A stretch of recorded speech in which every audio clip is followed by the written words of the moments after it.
Everybody, and welcome to Versus Live. I'm Todd Anderson. That's Ross Merriam, and today we're going to be breaking down all of the standard events that happened this weekend.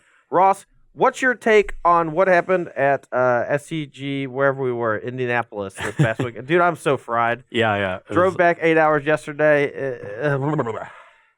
It was a bit of a weird weekend for me in that I played what ended up being the most popular deck in the tournament and the deck that won the tournament, Sultai midrange, but I did not do very well with it. Biggest difference I had was I was similar to my list from our episode last Thursday. I had 0 Llanowar Elves and 4 Incubation Druid.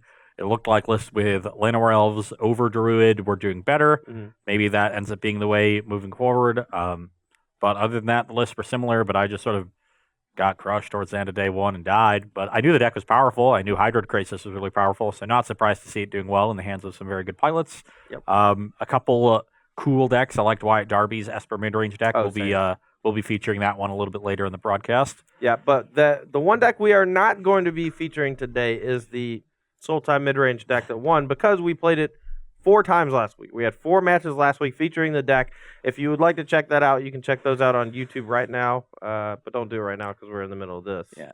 Thanks.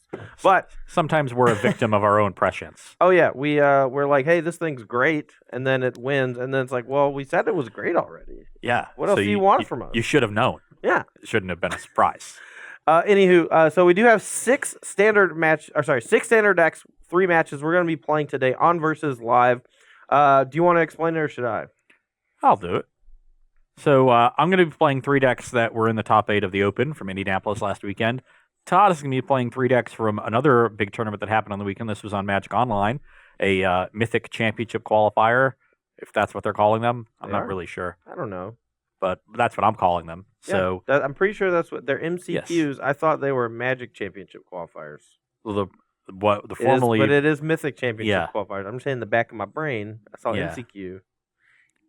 Anyway, so I actually kind of cherry picked the deck list from the Magic Online MCQ because they kind of had some stuff going on that I really wanted to try today. And even, it's not that I think that they're better or worse than any one particular tournament. It's just that there was a lot more Wilderness Reclamation in that top 8. A lot more. There's a bit more Wilderness Reclamation there. And if you know me, that's what I'm writing about basically for the last 3 weeks. And that's what I'm writing about this week. That's what you're thinking about, too. Yeah, it's on my brain. Todd sleeps with the Wilderness Reclamation under his pillow. I just bought 4 this past weekend. Yeah, but you mean you bought 5, so you could keep one under your pillow. I like where your mind's at, and I like where my dreams are at, under my pillow with Wilderness Reclamation. So today I'm going to be playing only one deck with Wilderness Reclamation. I didn't want to flood y'all. I know that it gets a little boring after a while. It doesn't. But I did pick 2 other decks that I thought were interesting from that same PTQ top 8, as well as what I would consider the most interesting Wilderness Reclamation deck. We're going to be playing the Gates deck in a little while. First up, though, we have the winner from the Magic Online MCQ.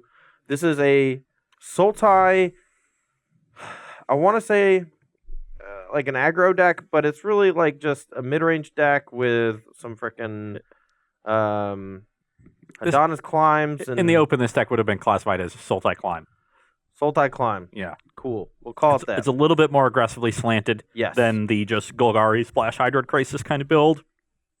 This list does still have the Explore package, but it has Zagana, and it has a couple copies of Adonis Climb to be able to break these ground stalemates, rather than going with something like Carnage Tyrant plus Finality. Like, you still have Fine Finality. Yep. You're really just trying to go over the top, make a big flyer at some point in a lot of games. So the coolest thing about this deck, but one that may end up coming back to bite it, is that it actually has opted, instead of Wild Growth Walker, to play Growth Chamber Guardian. And when Ross says it's a little more aggressively slanted, that's basically the swap out that he means. Wild Growth Walker is usually a card that you would see alongside Jadelight Ranger and Merfolk Branchwalker as a way to really stifle the early aggression from these aggro decks, protecting your life total, and then hitting your land drops via the Explorer mechanic. And then but Growth Chamber Guardian gives you a different element of attack against these like Wilderness Reclamation decks. And if you look at the MCQ results, 3 of the top 5 decks were Wilderness Reclamation, and playing this 2-drop that turns into a 4/4 quickly and can replace itself if your opponent hits it with a removal spell or something is a great way to get ahead early on, as well as keep the pressure on over the course of the game. And after sideboard, when you get access to counter spells, duress, negate, disdainful stroke, things like that, being able to hold up your mana for the counter spell and then EOT activate Growth Chamber Guardian is huge. Yeah, you can activate it if they don't do anything. You can counter their spell if they do. And either way, you're doing something progressing towards your game plan. You're either disrupting them well, or you're adding more power to your board and are able to put them under even more pressure. So that should serve them well in those matchups. But where you get punished for not having Wild Growth Walker, in the main deck at least, is against aggressive decks. And that's what we've pitted this deck against today. Yes. I'm playing in the first match Max Magnuson's Azorius aggro deck. This will be familiar from last season where it was Boros aggro, but essentially white in the main deck with a splash for sideboard cards. We've moved away from the red cards like Experimental Frenzy towards blue cards, mostly for Deputy of Detention, which is a 4 of in the main deck of this list. I don't know how closely Max worked with Andrew Ellenbogen. Well, I saw them take a selfie together right before the top 8, so I'm guessing they're good friends. Yeah, they were, yes, they're from the same area. They both played similar lists, although Andrews had fewer deputies main and more Conclave Tribunals, so that was a big difference. And then a shift in some of the 1-drops. This list has no Sky Marcher Aspirant, has 4 Hunted Witness in the main, so it's really being it's like sweeper protection. Yeah, pushing towards the resilience from sweepers. And Max also chose to remove Adonto Vanguard and add Tithe Taker, another way to be resilient from sweepers. Also help your powerful 3-drops resolve against counter spells. Oh, absolutely. I mean, cards like Syncopate, Essence Scatter, when you're on the play, those are the cards that catch your opponent back up when they're playing a control deck and allows them to play something great on 2 followed by something pretty good on 3 to catch up. And if you play a turn 2 Tithe Taker on the play, the control decks, like half of their cards don't do anything anymore. You know, their Sinister Sabotages are basically bricks. And even if they do find like a Kai's Wrath or something on the 4th turn, you are left with at least 1, maybe 2 bodies afterwards from the Tithe Taker, Hunted Witness, or even, you know, like a Flipped Adonto the first 4. Yep. So we're going to be a little bit less aggressive with this version of the deck without Adonto Vanguard. I think it's going to be a little bit weaker at attacking through some of the creatures from Golgari, but we still have the really powerful Anthem effects, still have Venerated Loxodon, History of Benalia, things like that to punch through damage, and a lot more resilient to the finality aspect of this deck, playing the sweeper role for the base Golgari decks. So we're going to see how that works out, and how maybe we take a couple questions and get to the match. Yeah, take a few if you got any. Director Kyle West in the booth. Yeah, no more intern Rob. He's on vacation. Yeah, that's right. Literally vacation. Dude, he's literally in Hawaii. Yeah, he'll be back next week. Yeah, he's sleeping with the fish. We have a couple questions. One, Histeos is asking about Judith. Why do you think Judith didn't show up at all this weekend? He has the best questions.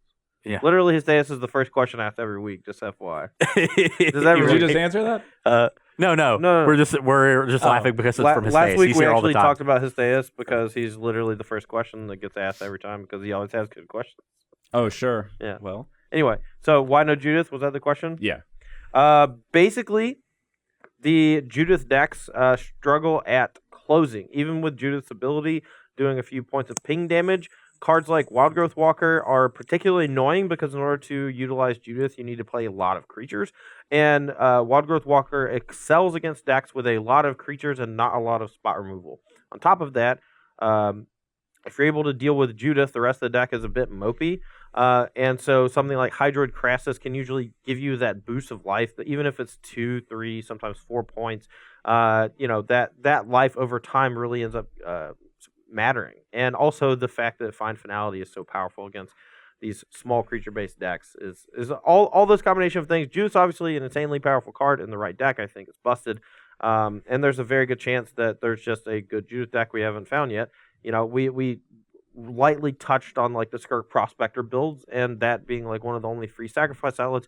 It's something that I would love to go back and explore. Or if we just end up getting like another Goblin or two, it might be really good. Or Goblin War Chief could just be really good and we just missed it, or forgot about it, or whatever. So yeah, I'll echo what Todd said in saying that Judith is a very good card without a very good home. I think that has been the case early. The builds that people have tried with it so far haven't really worked. Whether or not one exists remains to be seen. And I think a big issue with them is that there's not enough power in Rakdos specifically to take advantage of Judith. So you need to go into a third color, but you also need to remain very aggressive. And building mana bases for 3-color aggressive decks is really tricky, so that will take some time. Yeah, I mean, one of the first decks we saw like a week or two ago or whatever was a Mardu aggressive deck featuring Judith, and it had 3 different 1-drop creatures that were 3 different colors. It had Gutterbones, the Dauntless Bodyguard, and Fanatical Firebrand. You cannot do that in an aggressive deck. If you do that, you're going to have so many draws where you either your opening hand has a land that enters the battlefield tapped as your first land, or you have the wrong dual land combined with your wrong 1-drop. The classic Blood Crypt Dauntless Bodyguard opening. Yeah. It's not a combo. No. So it's slant your mana in one way so that you can play some basics that give you more 1-drops of that color, more on-color 1-drops, and then have your third color, your off-color, have no 1-drops of that color. Anyway, there you go. One more question. All right. This is from Ryuden. Close. I'm gonna butcher it. So it's a Twitch name. It doesn't matter. Yeah, you know who you are. Thanks, man. How do you feel about Theater of Horrors functioning as a pseudo underworld connections and a mid-range Mardu shell? I mean, it's kind of tricky to turn on Spectacle on a mid-range deck. The ability itself is rather expensive to turn it on. With that said, I don't really like it in a mid-range shell. I played some, last week with the token version of the Mardu deck or the Judith version or whatever, and the 2 Theater Horrors that I drew were phenomenal because Ross's deck was operating on like a more controlling axis than it was normally tilted towards, and so I was able to leverage those extra cards and really bury him with them. And even though one of the times I did actually use the mana ability to ping him to turn it on, the rest of the time I was using stuff like Angarth, and Angarth really showed just how powerful it can be, especially when combined with Theater of Horrors. Yeah, you might think that because Theater of Horrors keeps the cards around, so you have time to damage them and still be able to cast them, that'll be okay in a deck that isn't consistently turning Spectacle on. That wouldn't be much of a downside. But in those decks, your curve is also higher. So once you deal them damage and you have a few cards under a theater, then you're probably not going to be able to double spell with them. So you're not going to be able to recoup that time lost that you needed to actually invest to set up turning it on. So you really need to put it in an aggressive deck, not only to be able to consistently turn on Spectacle, but to also be able to catch up when you're not able to and play multiple spells in one turn when you finally are able to get Spectacle active and start casting the cards underneath it. All right. Well, let's go ahead and start some games. Let's play some Magic. Odd or even? Odd. Even. Got him. Yeah, got me. Tricked him. I mean, I say odd every time. Yeah, so do I. You're gonna start, Yeah. rolling them dice funny, just so that I lose, right? That is the plan. Okay, I got some lands and some 1-drops, so I'm gonna keep. Oh, I got a Llanowar Elf and some removal, so let's see what happens. Okay, I'll play a Plains and a Dauntless Bodyguard.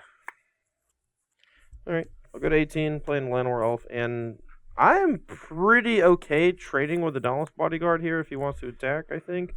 Obviously, losing your Elf, not great, but the way my hand is actually set up, the Elf is not particularly good, and keeping Ross off of his third creature for Danto, the first fort / Legion's Landing. Well, important. In most cases, I would be okay with trading Llanowar Elves here, too, and my plan was to present that trade, but I drew a third 1-drop, and so now I can potentially turn on Legion's Landing. So I'm going to Bodyguard, protect the first one, and then get a Vampire token. Okay, so you're going to shock it to 18. Yeah, and I'm shocking to 18. 18 all. Pass the turn. I really want to be able to transform this Adanto next turn. So hopefully we don't see a cast down here. I'm going to go ahead and cast down one of them. What did I just say? I'm so sorry. What did I just I'm so say? sorry, your turn. I'm so sorry. I'm sorry, Okay, baby. well, I drew a third land anyway, so it's okay. Okay. Now you're going to... Mush you. All right. Should I just do this first? That way I can maybe turn on landing next turn. I kind of want to do this first because it's a little bit more efficient, but is trading good? I don't really want to give Todd mana. I think I want to just do this first. So yeah, let's attack. Well, now I don't know if I want to block. So you go to 17, I go to 19. I'll go down to 17 and play history. All right. And chapter the first. Chapter the first. Okay. So we got 17 all. Go. Draw chapter the second. Now I will play a Benelish Marshal. Tilt. And attack you for 3. Do I want to trade this with a Growth Chamber Guardian? Still prevents me from transforming and landing next turn. Still doesn't, you mean? Yeah, I'll just attack for 3. All right, I'm at 14. Pass the turn.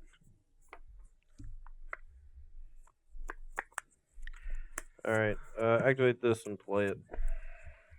Okay. Turn. Draw So chapter 3. So 4/4. Hopefully we don't get hit with deputy detention. That'd be very, very bad for us. 3, 6, 7, 8.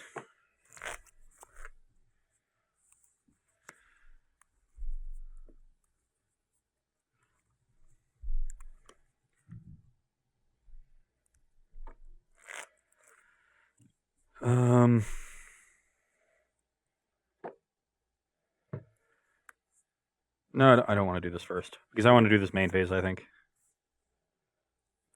Unbreakable Formation with Addendum. That one of, man. I actually watched a bit of Brad Nelson's stream last night, and Corey Baumeister did the Unbreakable Formation in very weird scenarios like this. Or not weird, but board stall-y type scenarios, and just crushed. Yeah. So these right? are 6/5s. This is also a 6/5, and this is a 3/3. So I have to just chump 2 things, or I'm dead. So I'll take. No, you can block this thing. You're 12. You're 14, right? Or did you shock last turn? Oh no, you're right. It doesn't really get me anywhere though. Okay, I'll take 12. If you have finality, this is only a 3/3. Yeah, because No, yeah. Oh no, it didn't get pumped by history. You're right. Okay, yeah, I'll take 12. Brings you to 2. I gain 3, go to 20. Sure. And now I think the only thing that gets Todd out of this is finality, so I'm not going to play another creature. I'll just pass the turn.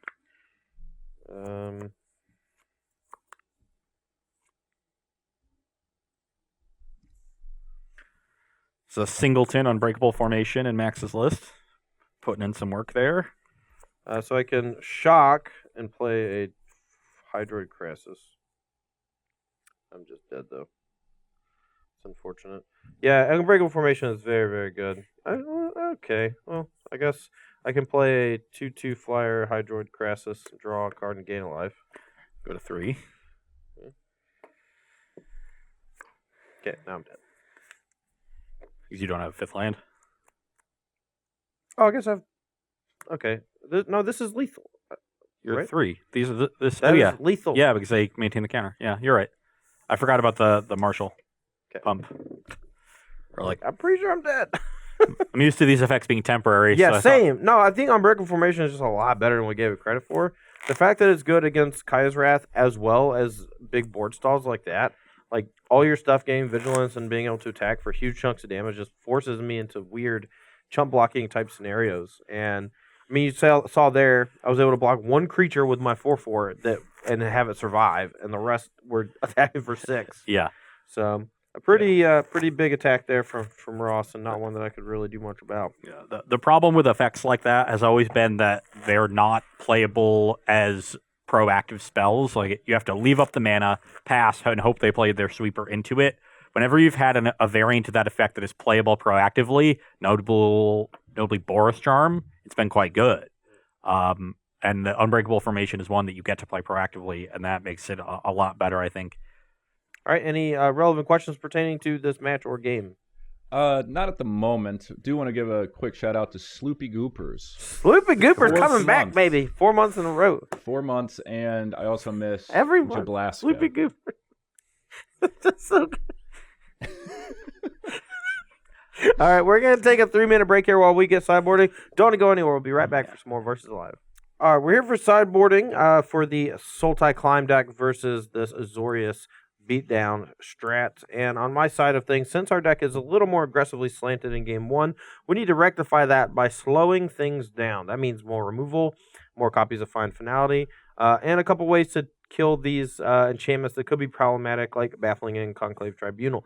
Thrashing Brandon, I think, plays a really good role at defense early, way to knock out some enchantments later as the game progresses. Maybe even on occasion popping a Legion's Landing before it's able to transform and really start to take over the battlefield.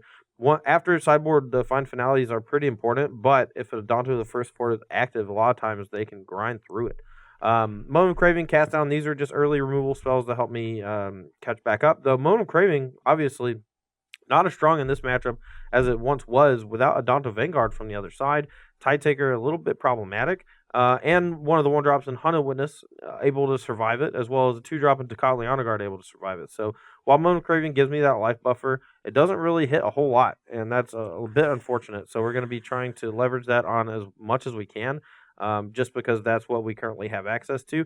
But I do think cards like Moment of Craving are good out of the sideboard in this format, just because mono red still exists. Being able to kill that Runaway Steamkin on 2, or the Fanatical Firebrand, or get 2 Lava Runner on 1 is just really, really huge with that life point buffer. We're going to be, again, cutting the things that give us this big boost of aggressive slant with Adonis Climb and Growth Chamber Guardian, as well as just we're going to trim one Llanowar Elves since we're going to be trying to Wrath a bunch. And when we're on the play, don't think we need all the Llanowar Elves, and I might bring this back in when we're on the draw, but we'll see. On my side, the normal package against these decks with the Explore creatures is Tocatli Honor Guard plus Ajani.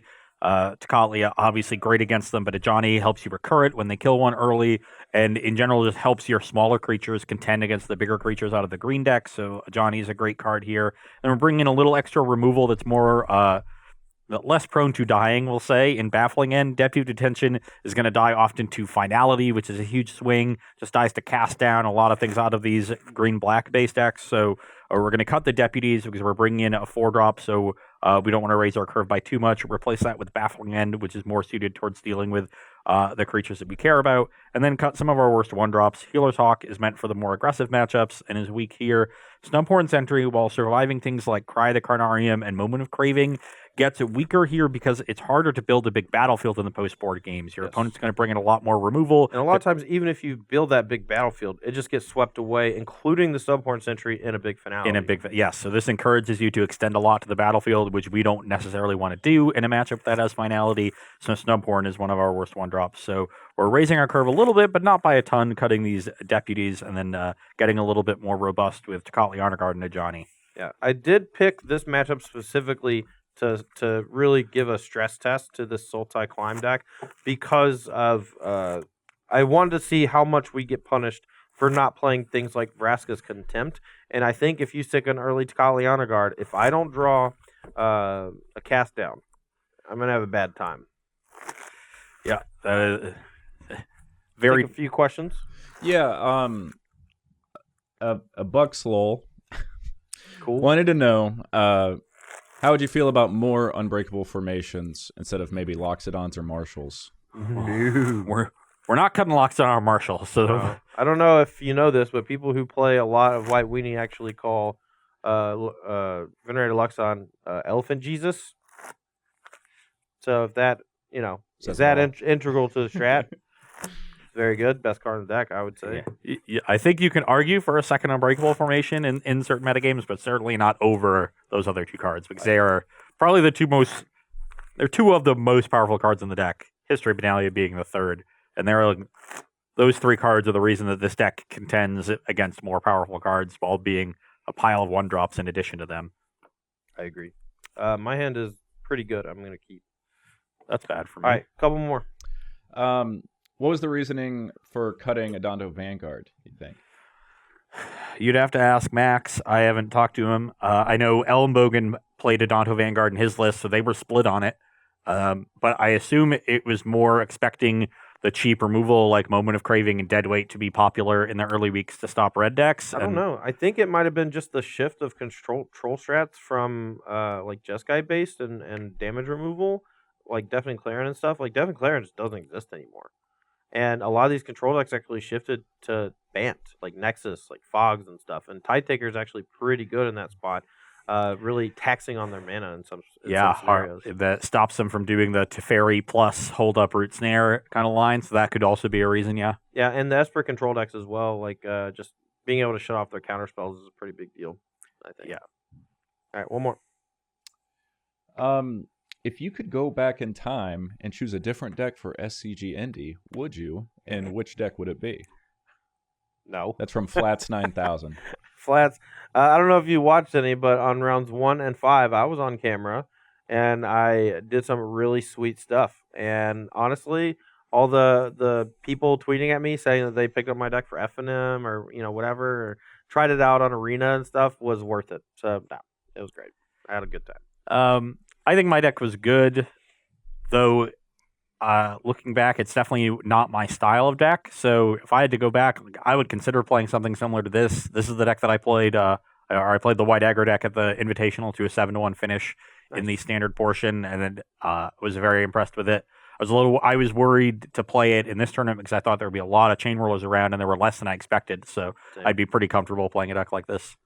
All right, we're gonna get to the match. I'm on the plate. We turn on Elf. Let's go. Dill.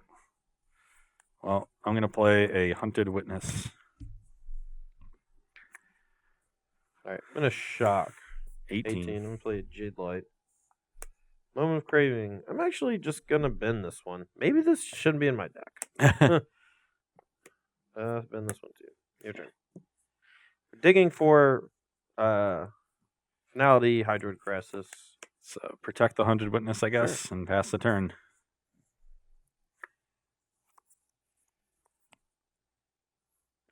All right, let's go Branch.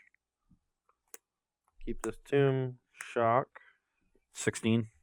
Yep. And I'll play an Incubation Druid. Sigo. Or, I'll attack. Yeah, I'll attack.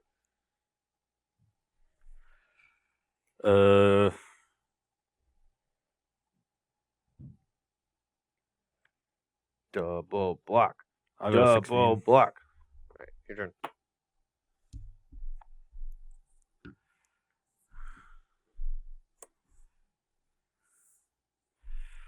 Let's play Benelish Marshal. Sure.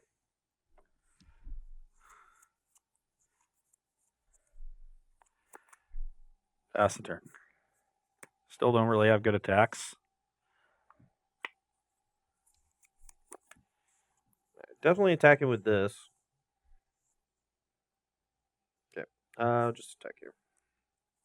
Take 12. 4. You're 12. I will play another Jade Light. Hydro Crassus. We'll leave that one on top. Play this tapped and say go. Okay. Well, this is our turn to do cool stuff. Second Marshal. Whoop. In response. I kill the first one. I want to keep him off of Humpus Wumpus. Venerated looks done. Look at his frowny face. Look at his frowny face. You better switch it.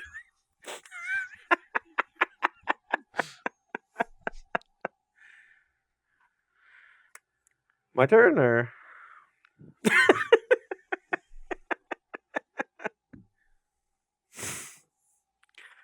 This one's not going so well.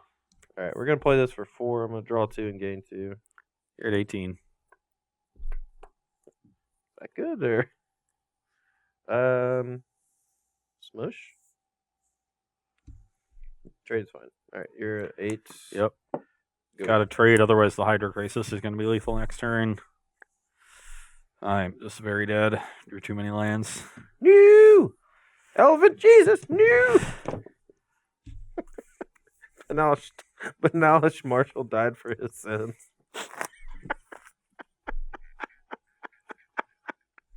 All right, questions. Browsing through, still seeing more questions about the aggro deck. Ship them. Why do you think he cut Sky March?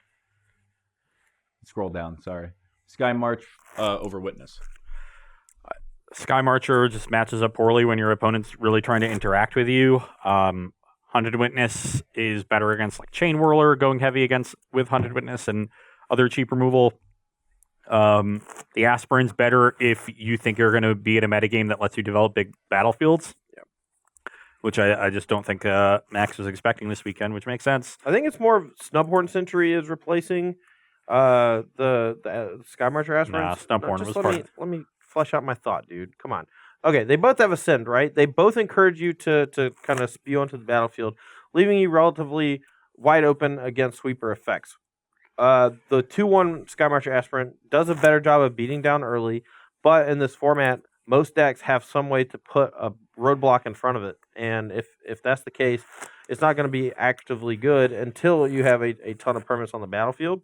Whereas something like Subhorde Sentry at the very least can provide you with a reasonable blocker against mono red, and also doesn't die to shock, doesn't get swept up by Fiery Cannonade or Cry of Carnarium, which I think was going to see a pretty big uptick in black-based control decks.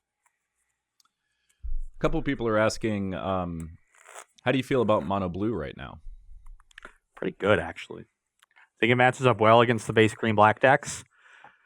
So it's a deck that I'm going to look into and play with. It's also very much my style. But I think it matches up pretty well against the metagame. I think red is getting heavily suppressed right now. And you're also good against control decks that showed up and did pretty well. No, finish, sorry. I'm done. From my perspective, the red matchup, the more burn-centric it gets, I actually think the worse it gets against the blue decks. I think that they start to suffer from things like Spell Pierce. It's much easier for the blue decks to tempo them out. I think if their goal is to start playing like Light Up the Stage and Risk Factor, even I know a lot of people start playing Risk Factor instead of Experimental Frenzy. You're just gonna get kind of crunched by things like Spell Pierce over the short term. Where against the easiest way to beat the mono blue deck, there's two ways. You can put a lot of pressure on them, which ultimately invalidates a lot of their extra cards that they draw because they don't have the time to utilize them. Or you can overload their protection. And the easiest way to overload their protection is with cheap removal like either Shock or Cast Down, Lightning Strike, Lava Coil, combined with cheap disruption like Duress. And, a deck plays Cast Down and Duress. Sultai deck that just won the tournament. One of my favorite strats when I was playing Golgari last season against these mono blue decks, because they cropped up at the beginning of the season, they were cropping up big. And I had to put I had 2 cast down main, but I had to make sure that I had 2 more cast down on the sideboard every time, as well as 4 copies of Duress, so that in that matchup, I could just strip away their 1 piece of protection and then kill their creature with Curious Obsession. And if you're able to kill the creature with Curious Obsession, you win the game. Not a lot else to go on other than that. So, if Sultai continues to be big and people know how to build their deck in order to beat mono blue and have the necessary tools, I don't think mono blue is actually that good. Well, Sultai decks are moving a little bit away from Duress and towards blue counter spells to be fair. better against Nexus of Fate decks, so that also helps blue. And we'll see. All right, how's your hand? I haven't looked at it yet, but I'm on the play, so that's good. I don't have any green mana. All right, question. Yeah, I want to make sure I get this one in because it was posted a couple times. Sure. Steus has asked, what's the best way to fight through Vivian's, let's say in the Golgari Krasis mirrors? I mean that's $1 million question. If you can do that, you're probably going to win the darn tournament.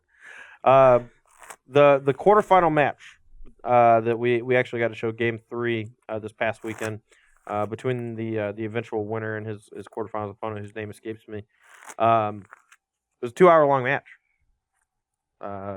Multiple Krasis were cast on either side. Vivian was able to take care of quite a few Krasis over the course of the match. But the thing that always came back, the constant that happened, was Carnage Tyrant. Carnage Tyrant was the constant because once it was on the battlefield, it was so hard to get rid of. The only real way to get it off the battlefield was to force them into a blocking scenario followed by a finality, or to block it with your own. And if you're blocking it with your own, that means your opponent is usually going to be the first one to cast Find and bring him back, recast it. It's just a super long grind fest that you basically just have to know how to leverage your cards every single turn of the game. And if at any point your opponent just beats you on the front of either Hydroid Crassus goes unchecked ever, you lose. But it's not that hard to check it because you have Vivian, Cast Down, Vraska's Contempt, Chupacabra. It's not that hard. Or you lose to Carnage Tyrant. Those are it. That's it. It's the only way you win the game. Finality puts Carnage Tyrant. And it's still there. It's been happening for the last 3 or 4 months. It's not the Vivian. It's the Carnage Tyrant. Well, as far as checking Vivian, Carnage Tyrant is obviously very good at doing so, but I would caution you against being overly reliant on individual cards to line up against theirs, because that requires you to specifically have the cards at the right time, and think more about the best way of dealing with Planeswalkers, and that's in the combat step. Now that gets tricky in a Sultai mirror where the boards stall out a lot and it's hard to attack on the ground. But Vivian, if you want it to get it down early, you have to set it up by establishing your battlefield with some blockers, or you would need to prevent them from getting into a spot where they can safely cast it and untap with it without fear of it dying on the following turn. Or vice versa. Yeah. You know, as the game goes along, you can hold back a Contempt and maybe have that to check it. But it's really the early game Vivians that run away with the game, and you check those by just appropriately sequencing and making sure that you're slightly ahead on the battlefield, but you don't want to commit too many resources to getting super far ahead early, because then you run into finality being a problem. So there's a balancing act there that needs to be waged, and it's something that you just get better at it over time as you practice the matchup. So, I mean, do I play 2 creatures here or just the 1? These are questions that are very contextual. A lot of the time you get a little bit of a read off of what they're doing, how they sequence as to what is in their hand. Is there anywhere I can read more about all this kind of stuff? So I wrote an article that is up today now. It was specifically focusing on Hydroid Crisis and ways to check that card. I will say that I think that checking Vivian is even though not the same cards do it, the theory behind how you approach attacking this card advantage engine that leaves a big presence on the battlefield is very similar. Yes, and a lot of the themes carry over. So I do talk about individual cards that line up well against Crisis, and there are individual cards that line up well against Vivian Reed as well. You know, like big flying haste creatures would be good. They've always been good at attacking Planeswalkers for Vraska's Contempt. Even like Shock is something that lines up well against Vivian Reed, because you can try to force them to use the -3 first, and then shock it and get that pattern. But ultimately, like, the best way of dealing with them is in the combat step, or through adjusting your plan strategically to make Vivian a bad card. Sultai can't really do that last part, but you know, other decks can, and you can read about that in my article today, as Todd so kindly that's the word I was thinking of. Yeah. Kindly plugged. You want to go 7? Because I went to 6 too. Yep. you want to go to 10? Sure. Because I got 5 lands. Yeah, we'll go to 10. You want to go 10? No. Okay. You can go to 7 though. That's fine. I just drew another card. My 6 was pretty keepable, and my 7 made it great. I'll go to 6 this time. Let me give you another one while you guys while Ross shuffles. Sure. Some funny ones. Is there any funny ones? It's a very serious chat today. Yes. Yeah. They mean it's business. all Hysteus, man. Come on. That's what it is. Maybe Hysteus needs to change his name to Hysterics. No, he's the opposite. He's no nonsense. Yeah, but we want him to be funnier. Okay, fair. All right, let's go. All right, let's see. I can't tell because the dark font. Outcast, let's say. Are there any cards you think we'll see play in Modern, namely Prime Speaker Vanifar or Electro Dominance? I mean, yes. There are certainly cards that could see play in Modern. I'm not particularly high on either of the cards you named. All right. Terramander has a shot. Terramander has a shot to go in your deck. And the fact that you haven't tried it yet really makes me sad. Because Crackling Drake, I hate it. Pyromancer Ascension, I hate it. What are you doing? Okay. Play your Tombstalkers, man! You gotta stop hating. Turns on your charter courses, you gotta man! Stop. Well, 1, I don't have any charter courses. Well, you should. 2, you gotta stop hating on Crackling Drake. Why? Every time I play the deck, I have 3 lands and a Crackling Drake, and I die, or I just kill them with Crackling Drake still in my hand. There's only 2 of them. Clearly, it's not that good, and it costs 4 mana. 4 is a ton. Have you even tried Enigma Drake? Honestly, have you tried it? I've not tried Enigma Drake. Well, you're laughing, but everyone always laughs at me when I play my Enigma Drakes and stuff, and then like, oh wow, it ended up being like modern playable, weird. The 6 is not very good, but has the potential to be good. Oh crap! Sorry. All right, put it there. Draw 6 more. Let's play a real game where you do some really cool stuff, and it's hard because my hand's pretty good. Well, I was going to keep that hand, and I was going to draw straight gas, and it was going to be awesome. But now I don't have any lands. So thanks, Todd. We'll draw 7. Even the 7 is like slow. I had a land-heavy hand that I was going to keep and draw nothing but hot fire, and you ruined it. Okay. You ruined everything. Do you want to just recreate your hand? Oh no, I'm just going to shuffle again. We're going to take another question. Why do they call you Lost Miriam? Is it because you're bad at winning? There you go. There's some humor. Yeah, that's a good one. No, it's because there was like 3 weeks straight or something where I beat Ross, and he just kept getting. It happened because of the show where I encouraged everyone to make puns on yours and Brad's names, and so then they started making them on mine. That was the genesis of it. It stuck around because I kept losing to you. Okay, well, first of all, you can check the tapes on this, but I did that first. I got the director to change your name to Lost Miriam well before you did the other way around. Check the tapes. It was my second time in the booth. I believe it was Dan May was the director, and I was like, "Hey Dan, Jay just named it Lost Miriam because he hasn't won a match in 3 weeks." And then Dan said it out loud, and everyone died. And so why are they still here if they're all dead? Dude, ghosts. the Orzhov got them. Yeah. They still got to pay the tax, man. Okay. This 6 is fine. All right. We can keep this one, and that's a fine card to draw here. So I'll start on a bodyguard. Bodyguard. Yeah. Go. The Whitney Houston one or 18? No, more like Paul Simon. I don't know what that means, but okay. You can call me Al. My turn, or?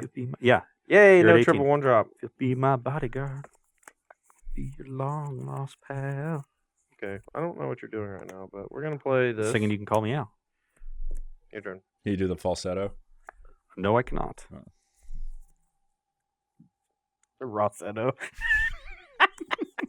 Block! Okay. Do I want to attack with this Dauntless Bodyguard? I don't think I do, so I'll pass. Ow. You're at 16. Won't need that one. Won't. Don't need that one. Go. Chapter 2.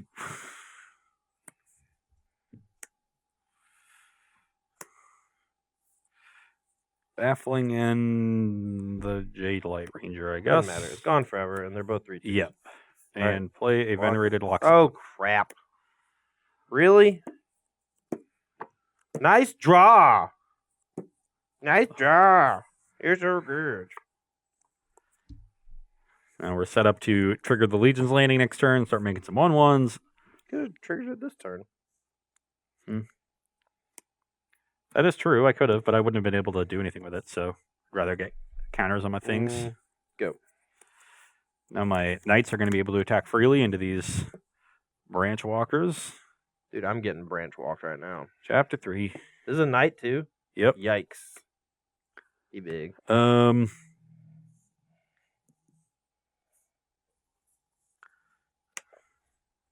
Yeah, let's attack with all the things. I messed up. I take backs. I'm going to kill this with the trigger on the stack. Sure. I'm going to go to 18. Sorry. You have not attacked yet. No, I still want to attack with everything. If you want to attack with everything, that's fine. I just want to be clear. So these are 5/3s, or 5/4s, I mean. This is a 4/4. Okay. That's a take 14. 2/2. I'm at 2. I'm at 4. So 14 brings you to 4. I gain 2, go to 22. Yep. And then I'll pass the turn. That was not good. Not good.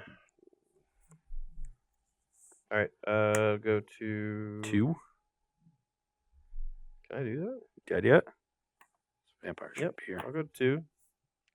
Thresh and Bronadise. Your turn. So we got another cast down here. Oh, sorry. End of turn, make a vampire. Yeah. So that must be what's going on here. Are you sure? I guess you could have Moment of Craving. That's true. So you could... Well, no. You'd have to Moment of Craving and... These are 3s, so you get to eat... Hold on. Let's see what I draw. That could make things a lot easier. All right. Let's go. That's awkward. What'd you draw? I drew a Conclave Tribunal. I'm dead. Just cast it. Target this, and I'm dead. Well, if I target this and you get to Pop this, blow and I this... can only block 2 things, and I'm dead. That's smart. Yeah. What if I lead with Tithe Taker? I will, in response, I'll kill Venerable Blackstone. And then I'll use the Tithe Taker to Conclave Tribunal this. You got it, dude. And mush. Congrats. You got me. You got the tater. Well, that's one way to beat this deck, for sure. And a lot of people associate aggressive decks with like coming out really, really quickly and always getting in damage. And you saw there, like, I didn't do a lot of attacking. I attacked with my 1-drop on turn 2 because I was on the play, and then didn't attack again until I made this huge turn 4, attack right. on turn. I think on turn 5, right? Because I turned 3 to history, and then it went and turn 4 locks it on. Yeah, turn 4 locks on. Yeah, right, I didn't attack again until turn 5. So turns 3 and 4, I took completely off to set up this huge battlefield. And that's what the white deck does, because it has these really powerful cards that generate multiple bodies and all these great anthem effects. Yep. And so you kind of feel like you're getting all this time to set up as the defensive deck in the matchup. You feel like, oh man, their draw's not coming together. And then this one huge attack just kills you out of nowhere. Yeah, I mean, I think the games 1 and 3 were very indicative of how you win this like grindy board stall type matchup, where game 1 it was with the Valiant Stand, whatever it's called. I don't know. It's in your deck. Yeah, it's the 3-mana card. I literally tell tell you us- everything what it does. It has addendum. It's an instant, but if you play it on sorcery speed, first off, all your things get Unbreakable formation. that There we one. go. There it is. We got it. We are professionals. I know what every card does. I just don't always know the name, and it's so frustrating. I have so much useless information in my brain. Yeah. If I could just forget like 3,000 songs worth of lyrics and replace that with 3,000 Magic card names, my life would be exactly the same. Your job would be easier. My job would be a little easier, that's for sure. Yeah. But you wouldn't have great moments like this where I'm really mad at myself for not knowing. Unbreakable Stand? Is that it? Unbreakable formation. There it is. See, I missed it again. You were confusing doesn't it with Make a stick. Stand, which is a similar effect. +1, That's +0, and indestructible. That's But true. Anywho. you make this one really big attack as the white aggressive deck, and you usually get them low. You don't kill them, and I brought you to 4. Yeah. And then the goal there is to just scrape together the last few points of damage, which is tough to do, but that's where Legion's Landing comes in. That helps a lot. And that's where your creatures that die help a lot, and especially the Afterlife creature now in Tithe Taker, giving you a flying body. And so you just have to scrape together those last few points of damage a lot of the time, and that's where not having Wild Growth Walker really hurts. You just can't. You don't have that extra life gain. Yeah. You just have the Krasis gaining maybe 2 at that point. And Wild Growth Walker is also really good early, where like if you make it a 2/4, it's blocking most of my creatures. Yeah, and even if you play Banalish Marshal, it usually has enough toughness to survive, or can eventually get enough power to still kill things unblocked. So, yeah, Wild Growth Walker is a huge reason why the Golgari base decks, the Sultai or whatever, have like a pretty good White Weenie matchup. And without it, it's a lot harder. But I will say this: we played a couple of games before we started. I drew a lot of Hostage Takers. I resolved the finality once. The games can be won from this side rather easily if you draw your key cards and the aggressive deck stumbles. In those scenarios, in the 2 games you won, your draws were very good.